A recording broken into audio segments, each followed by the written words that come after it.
ही press conference Yuvasena पार्टीची आहे। महायुतीचे घटक म्हणून आम्ही जे काम केलं त्या संदर्भात आम्ही आमची भूमिका स्पष्टपणे इथे मांडलेली आहे। माजी खासदार नवनीत राणा या भाजपच्या आहे, त्या स्वतंत्र आपला मत त्यांच्या पक्षाच्या वतीने नंतर मांडतील, पण ही प्रेस कॉन्फरन्स युवासेना पार्टीची आहे।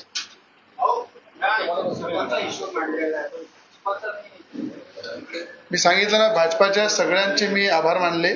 सगळ्यांनी आपापल्या परीने सगळ्यांनी काम केलं, त्याबद्दल त्यांचे मी आभार मानले। सगळे नेते आले त्यांचे सुद्धा आभार मानले। तो माझा विषय नाही आहे, तो भाजपचा विषय आहे, माझा विषय नाही, तो पक्षाचा विषय आहे त्यांच्या। पण मी सगळ्यांचे आभार मानलेले आहे। आणि या ठिकाणी मला असं वाटतं की ही निवडणूक नव्हती। सगळ्यांनी आपापल्या राजकीय पोळ्या शेकून घेतल्या आणि संपूर्ण देशामध्ये, अमरावतीमध्येच नाही तर संपूर्ण देशामध्ये एकच प्रश्न आहे की नवनीत राणासारखा एक सक्षम, मजबूत, लोकांमध्ये संपर्क ठेवणारा, विकासासाठी तळमळ ठेवणारे आणि संपूर्ण देशामध्ये ज्यांचं नाव आहे, अशा खासदार नवनीत राणांचा पराभव कसा झाला हे चिंतन तर आम्ही करतच आहे। पण देशामध्ये नाही, देशातल्या प्रत्येक वेगळ्या राज्यामधून सुद्धा अनेक लोकांनी ही निवडणूक, देशाचे पंतप्रधान असू द्या की देशाचे वरिष्ठ नेते असू द्या की वेगळ्या राज्यातली सर्वसामान्य जनता असू द्या, सगळ्यांना याचं दुःख आहे की नवनीत राणाचा पराभव कसा झाला आणि त्याबद्दल आम्ही युवासेना पार्टी पूर्ण चिंतन करत आहे। तुम्ही आता म्हटलं सगळ्यांनी राजकीय पोळ्या शेकून घेतल्या, त्यात भाजपची काही आहे का? मी आधीच सांगितलं, महायुतीच्या प्रत्येक घटकाचे मी आभार मानत आहे। प्रत्यक्ष ज्या लोकांनी सहकार्य केलं त्यांचे आभार मानत आहे, सगळ्या समाजाचे आभार मानत आहे आणि या निवडणुकीमध्ये जे काही घडलं त्याचं आम्ही चिंतन करत आहे। बच्चू कडूचं पण आभार मानतात तुम्ही, महायुती सर्व याच्यामध्ये महायुतीमध्ये बच्चू कडू नव्हतेच, ते सध्या, मी त्याच्यामध्ये तुम्हाला स्पष्ट सांगितलं आहे की अचलपूर मतदारसंघातली जनता खोके आणि वसुली म्हणा,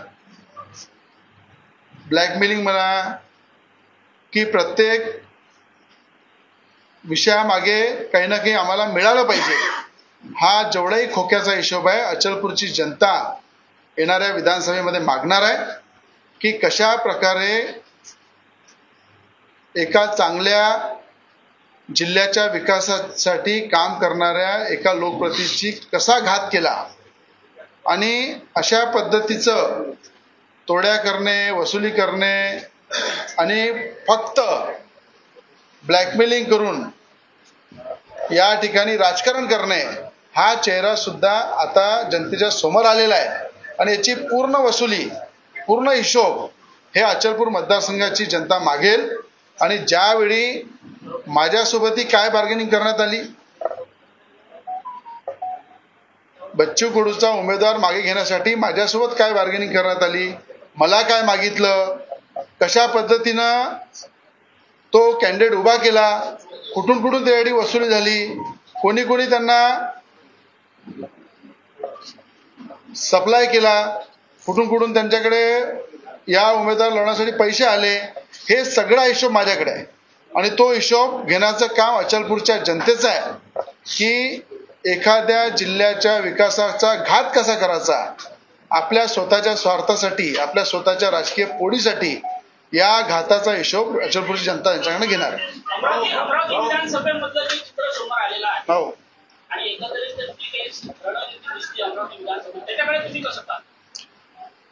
मला माझं राजकीय जे मी डोळ्यांना पाहिलं आहे इलेक्शनमध्ये, आज अमरावतीमध्ये मायनॉरिटी समाजाचा, मुस्लिम समाजाचा आमदार बनेल असं अमरावती शहराची परिस्थिती झालेली आहे आणि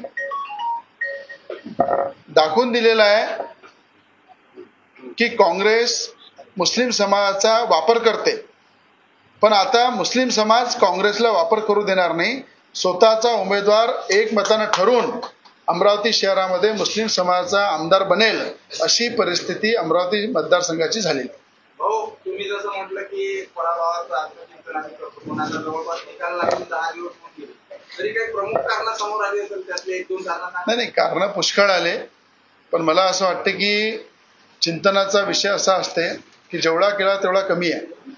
तर गेल्या 10 दिवसामध्ये हा आमच्यासाठी एवढा मोठा धक्का होता की 5ही वर्ष विकास करणे, मोठमोठे विकासाची कामं जिल्ह्यामध्ये खेचून आणणे, अमरावती जिल्ह्यामध्ये मोठमोठे प्रकल्प आणणे, टेक्सटाईल पार्क सारखा देशामध्ये 11,000 कोटी रुपयाची इन्व्हेस्टमेंट हे देशामध्ये 7 देशाचे पंतप्रधान मोदीजींनी दिले, त्याच्यामध्ये अमरावती जिल्ह्यामध्ये एक दिला.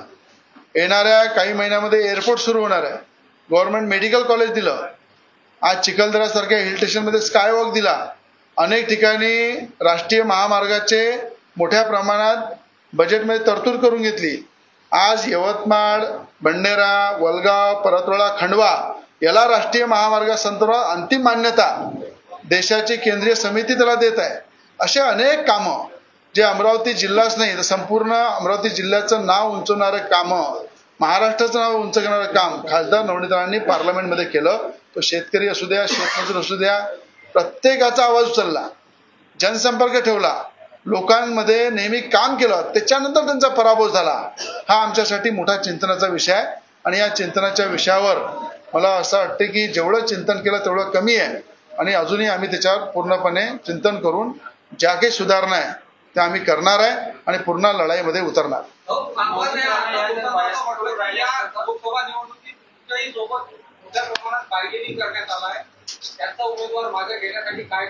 मला लोकप्रतिनिधी आज 3 टर्म झाले, तुम्ही लोकप्रतिनिधी आहात. एक लोकप्रतिनिधी दुसऱ्या लोकप्रतिनिधीला बार्गेनिंग करतो किंवा ब्लॅकमेलिंग करतो, हा फार मोठा धक्कादायक विषय तुम्ही मांडलेला आहे. याचे काही पुरावे आपण येत्या काही दिवसात सादर करणार आहात? असं आहे,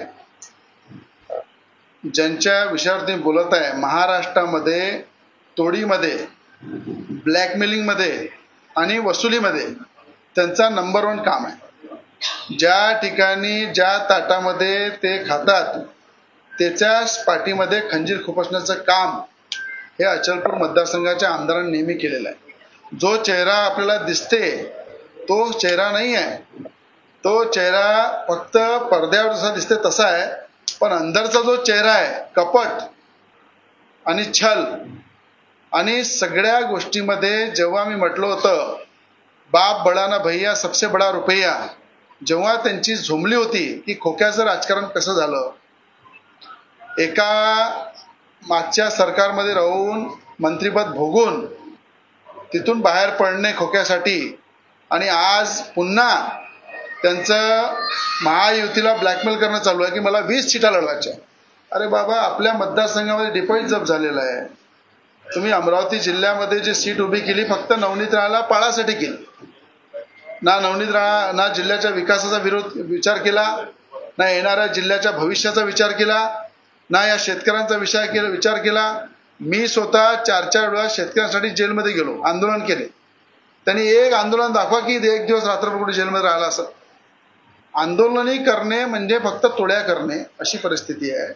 म्हणून माझं म्हणणं असं आहे की या सगळ्या तोडीबाजाचा हिशोब अचलपूर मतदारसंघातली जनता हे येणाऱ्या विधानसभामध्ये दाखवेल आणि आत्मपरीक्षण केलं पाहिजे की निवडणुकीमध्ये उमेदवार उभा केल्यानंतर त्याचं डिपॉझिट जप्त होते आणि स्वतःच्या मतदारसंघामध्ये डिपॉझिट जप्त होते आणि फक्त खेडी कशी करायची तर कुणाला पाळासाठी काही ब्लॅकमेल करता येईल काय, काही वसुली होता येईल का, अशा प्रकारचं प्रत्येकाचा हिशोब हे अचलपूर मतदारसंघाची जनता विचारेल आणि वेळोवेळी त्या मतदारसंघामध्ये प्रत्येक हिशोब कसा विचारायचा आणि कशा प्रकारे ब्लॅकमेल केलं त्याचा पूर्ण पर्दाफाश मी करणार.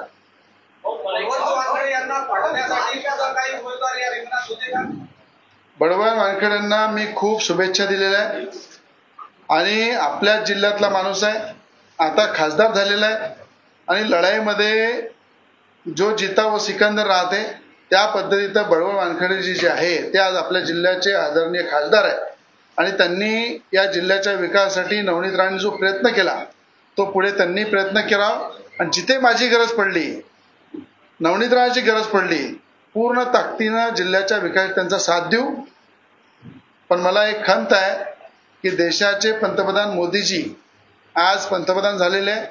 जर नवनीत राणा खासदार झाल्या असत्या तर मला असं वाटतं त्या केंद्रामध्ये मंत्री असत्या आणि जिल्ह्याच्या विकासाला भाऊसाहेब पंजाबराव देशमुखांनंतर एक चांगलं केंद्रीय मंत्रीपद मिळून या जिल्ह्याचा विकास जोमाने झाला असता. पण तरी बळवंत वानखेडेजींना जिथे माझी गरज पडेल त्यांच्यासोबत पूर्ण ताकदीने उभा आहे. उद्धव ठाकरे आप महाविकास आघाड़ी के साथ थे, तो उन्होंने अमरावती में दिनेश गुप्ता और पटेल जी के साथ किया?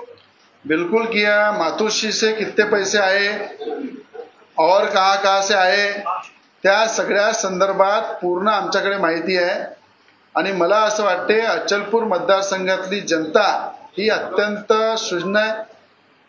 त्यांना सगळं करते की या व्यक्तीनं कशासाठी कोणाच्या सांगण्यावरून उमेदवार उतरवला आणि कुठून कुठून रसद आली आणि त्या रसदपैकी किती खर्च केला, किती खिशात टाकला, हे पूर्ण हिशोब अचलपूर मतदारसंघाची जनता त्यांना विचारा. त्यांनी मला आवाहन केलेलं आहे की रवी राणाची विकेट मी घेणार आहे.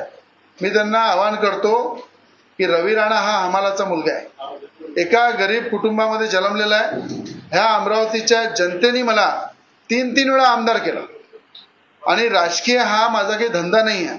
मी माझ्या खिशातून खर्च करून माझ्या टाटामधलं गोरगरिबांना देण्याचं काम करतो, त्यांच्या टाटामधलं खाण्याचं काम करत नाही. म्हणून रवी राणा इलेक्शन हारला काय आणि जिंकला काय त्याची पर्वा आम्ही करत नाही. आम्ही जनतेसाठी मैदानामध्ये उतरलेला आहे, सर्वसामान्य जनतेसाठी, शेतकऱ्यांसाठी, शेतमजुरांसाठी आणि या अमरावती जिल्ह्याच्या विकासासाठी मी राजकारण करत आहे. म्हणून मला पाळ्याची भाषा किंवा माझा नंबर याच्यानंतर जे सांगतात त्यांना माझं एक सांगणं आहे की जनता जेव्हा ठरवेल तेव्हाच रवी राणा पडेल. कोणत्या नेत्याच्या सांगण्यावरून रवी राणा पडू शकत नाही. आणि माझ्या मतदारसंघात बंडेरा मतदारसंघामध्ये खऱ्या अर्थानं 27,500चा लीड माझ्या मतदारसंघामध्ये आमच्या जनतेने दिलेला आहे, आमच्या मायबाप जनतेने दिलेला आहे.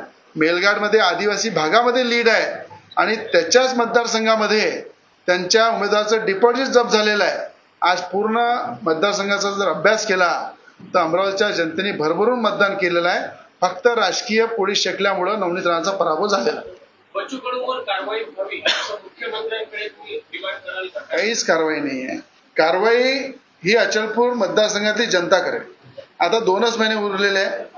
आता कोणत्या नेत्याकडे कोणती कारवाईची कोणाची मागणी नाही आहे. आता याचा हिशोब अमरावती जिल्ह्याचा जो नुकसान झालं, अमरावती जिल्ह्याला जे मागे करण्याचं काम केलं ज्या ज्या नेत्यांनी, त्या नेत्यांचा हिशोब ही त्या मतदारसंघातली जनता करणार.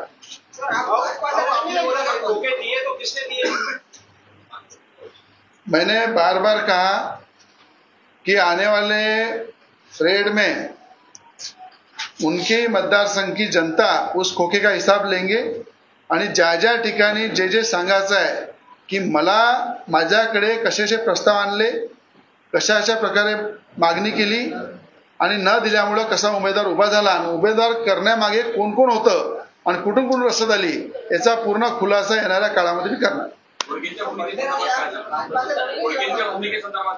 खोडके दाम्पत्याचा मी सुरुवातीपासून खूप आदर करतो, पण त्यांनी अमरावती विधानसभेमध्ये ज्या पद्धतीनं काही ठिकाणी शिट्टी चालवली, काही ठिकाणी भाजप चालवली, म्हणजे जसं गिराईक भेटला तशा प्रकारचा धंदा त्यांनी तिथं केला.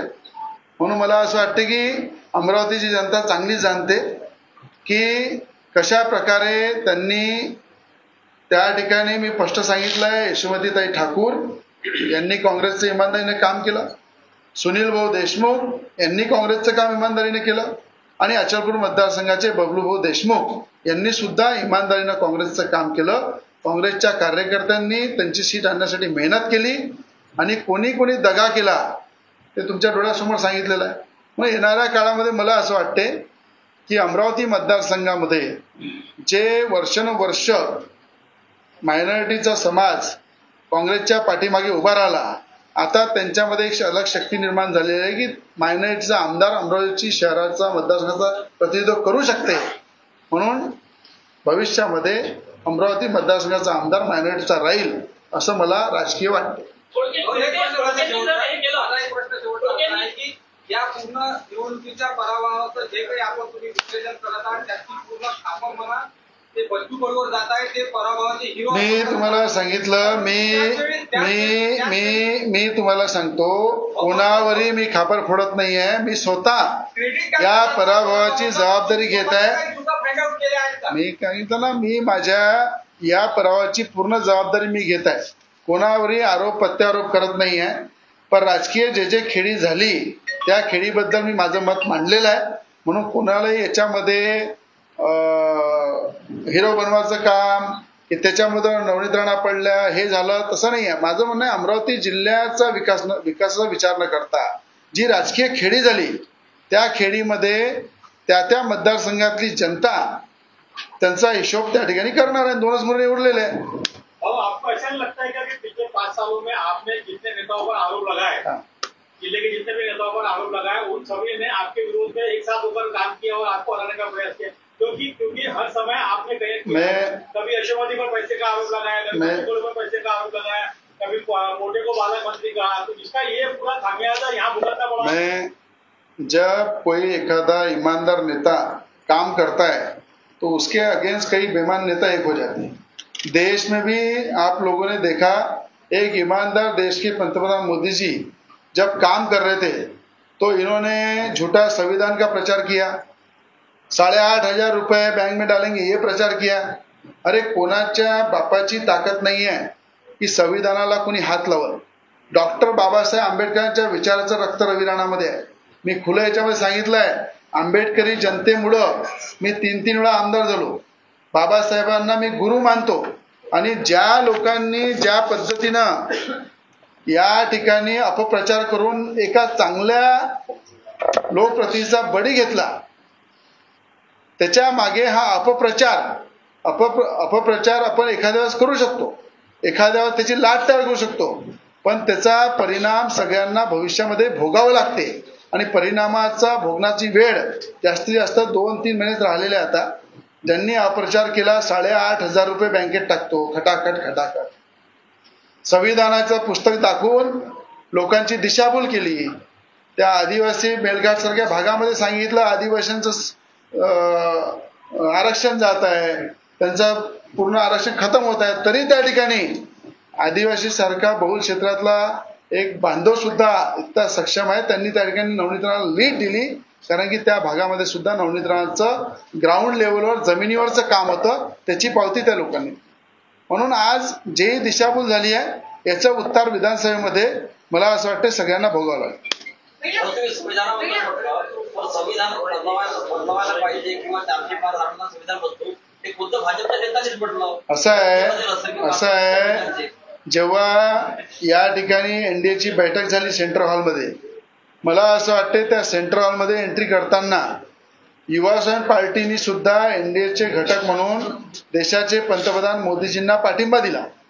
तेव्हा त्या ठिकाणी सेंट्रल हॉलमध्ये आल्यानंतर सगळ्यात पहिले देशाचे पंतप्रधान मोदीजींनी आपल्या डोकं संविधानावर ठेवलं, संविधानाचं पुस्तक डोक्याला लावलं की या संविधानाची एवढी ताकद आहे की किती मोठा माणूस असो, कुठल्याही पदावर असो, तो संविधान सगळ्यांच्या हृदयामध्ये आहे. आज कुठला नारा, कुठलं गणित लावलं आणि कुठलं गणित लावून खोटा प्रचार केला हे देशाच्या जनतेने सगळ्यांनी पाहिलेलं आहे. की जेव्हा मोदीजींची फुल मेजॉरिटी होती तेव्हा त्यांनी कुठल्याही प्रकारचं संविधानाच्या अधिकारामध्ये राहून संविधानाचं पालन करून प्रत्येक निर्णय घेतले. आणि आज विरोधकांनी खोटा प्रचार करून संविधानाचं नाव घेऊन मतं जमा केले. याचा हिशोब येणाऱ्या विधानसभेमध्ये तुम्हाला दिसेल.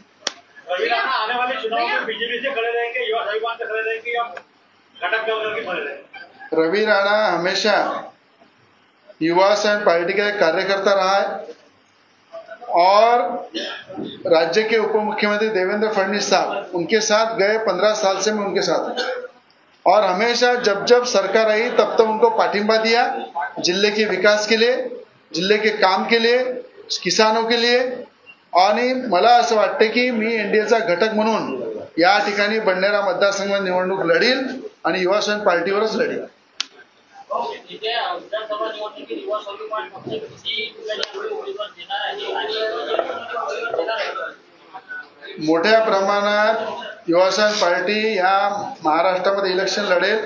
प्रत्येक ठिकाणी ज्या ठिकाणी एनडीएच्या घटक दलाची बैठक होईल त्या ठिकाणी आम्ही एकामेकांची चर्चा करून त्या ठिकाणी नक्की जिथे जो सक्षम आहे त्या ठिकाणचा उमेदवार आम्ही उतरू. महायुती असताना देखील बच्चूंनी या ठिकाणी उमेदवार दिलेला आहे. आता तुम्ही चतुर मतदारसंघात उमेदवार देणार आहात. माझं काय म्हणणं आहे की आम्ही बेमानी करत नाही सोबत राहून. आम्ही इमानदार लोक आहे. आम्ही जनतेसोबत सुद्धा इमानदार आहे आणि एखाद्या घटक पक्षासोबत जर जुळलो आहे तर त्याच्यासोबतही इमानदार. तर घटक पक्षाची जेव्हा आमची बैठक होईल त्यामध्ये ज्या पक्षाची मजबूती ज्या ठिकाणी आहे त्याप्रमाणे ते उमेदवारी दिल्या जाईल. पण सक्षमपणे एनडीएचे घटक म्हणून या ठिकाणी ताकदीने उतरू. आपण आरोप करत आहात दुसऱ्या नेत्यांवर, तसं आपल्यावर सुद्धा आरोप झाले की आपण आंबेडकरांचे हॉटेलची बिलं भरलेले आहेत. काय झालं? असं आहे, रवी राणा हा आरोपातूनच तयार झालेला आहे पण कोणी सिद्ध करू शकलं नाही. कारण की माझ्यावर कोणी असा उंगली उचलू शकत नाही की कोणाच्या ताटामधलं मी खाल्लं असेल किंवा कुठल्या गरीबाच्या हिश्श्यामध्ये आपला हिस्सा ठेवला असेल. मी नेहमी एक गरीब कुटुंबामध्ये पैदा झालेला आहे.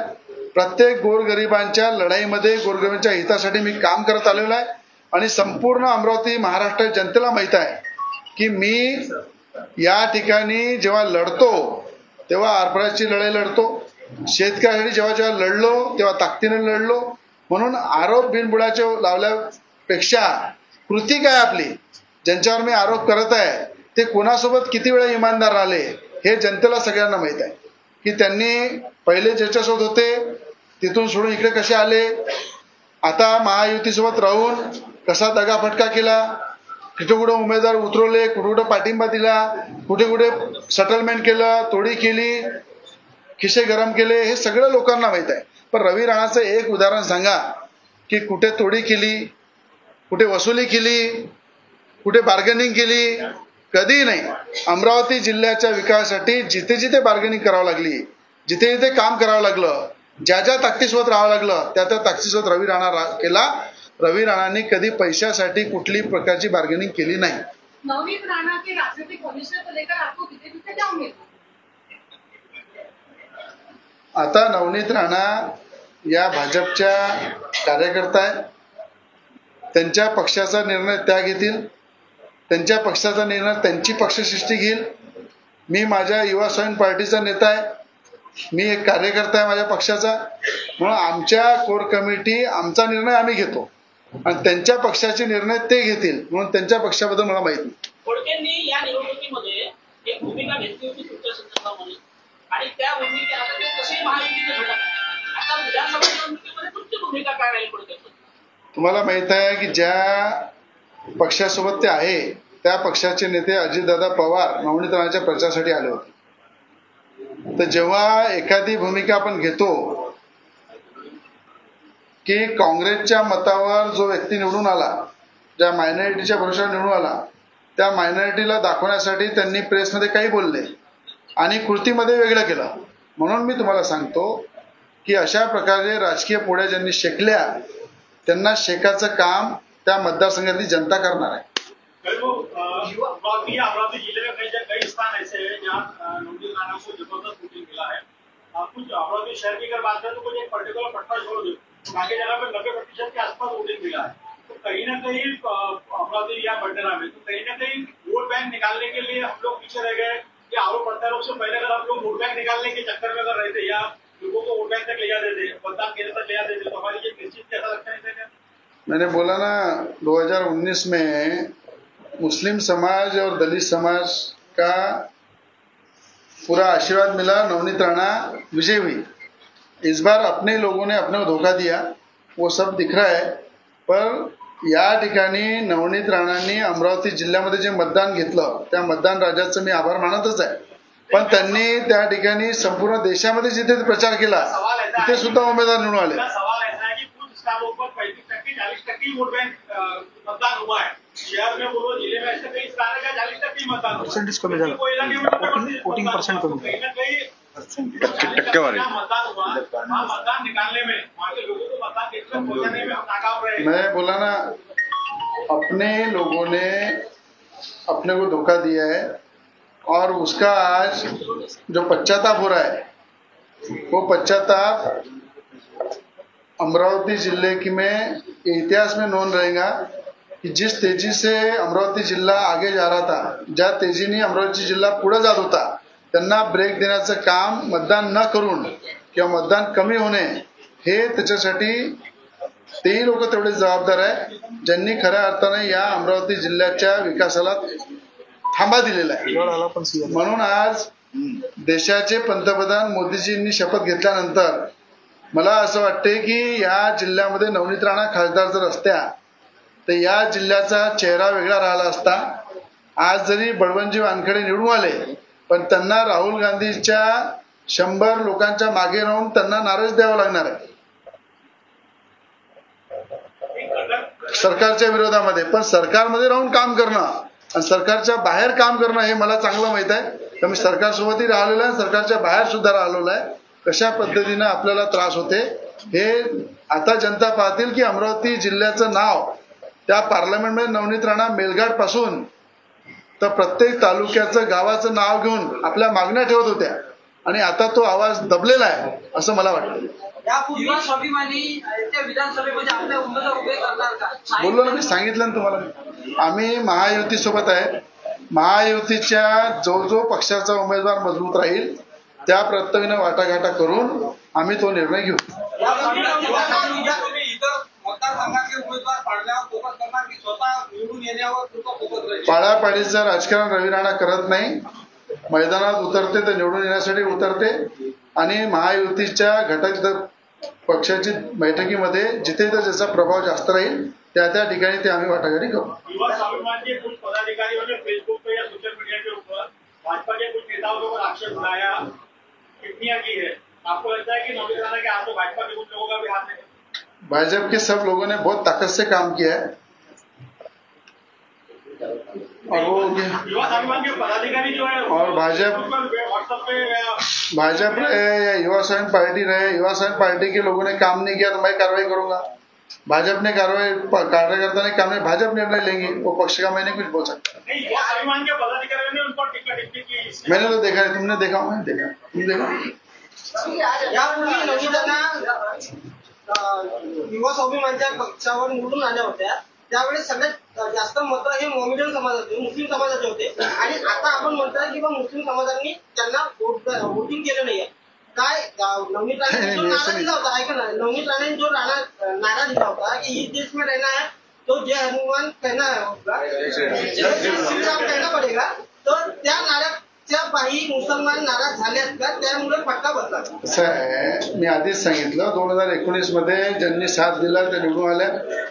या निवडणुकीमध्ये आपल्याच काही लोकांनी आपल्याला दगा दिला आणि तो त्यांचा वैयक्तिक विषय आहे, त्यांचं वैयक्तिक त्यांचं मत आहे, वैयक्तिक त्यांचं धोरण आहे आणि स्वतः ज्या पक्षामध्ये आहे त्या पक्षाचं त्यांचं ते धोरण आहे. मी युवा स्वाभिमान पार्टीमध्ये आहे. नाही, नरम नाही. मी नेहमी प्रत्येकाविषयी नरमच राहतो कारण की मला माहित आहे की जो व्यक्ती ज्या क्षेत्रामध्ये आपल्या पक्षासोबत आपल्या उमेदवाराबद्दल काम करते त्यांची भूमिका मी सांगितलंय. यशोमती ठाकूर असो, सुनील भाऊ देशमुख असो, बबलू भाऊ देशमुख असो, हे सगळे काँग्रेसचे इमानदारीनं त्यांनी काम केलं आपल्या उमेदवाराचं, त्याच्यात काही शंका नाही. आम्ही कुठेतरी कमी पडलो म्हणून आम्ही चिंतन करतो. महाराष्ट्रामध्ये भाजपाची जी एकदम पिछाड झाली याच्या मागचं कारण काय आणि याच्या मागचं अमरावती शहरामध्ये एका भाजपच्या पदाधिकाऱ्याने तुमचं काम करण्यास नकार दिलं, त्याबद्दल तुमची भूमिका? मी आधीच सांगितलं, संविधानाबद्दल खोटा प्रचार करून मतं जरूर जमा केले महाविकास आघाडीने आणि त्या ठिकाणी आपल्याला सगळ्यांना माहित आहे 8,500 रुपये खटाखट बँकेत टाकू हा खोटा प्रचार केला. खोटा प्रचार एकदा होऊ शकते पण नेहमी होऊ शकत नाही. म्हणून याचा रिझल्ट येणाऱ्या विधानसभेमध्ये तुम्हाला दिसेल की खरा शिक्का कोण आहे आणि खोटा शिक्का कोण आहे. आपल्या सर्वांचे भाजपच्या मागं पक्ष नवनीत बाबत मला असं वाटत नाही कोणी विरोध केला. सगळ्यांचा आभार मानत आहे आणि आम्ही ताकदीने मैदानामध्ये उतरू आणि या ठिकाणी यशस्वीपणे लढाई लढू.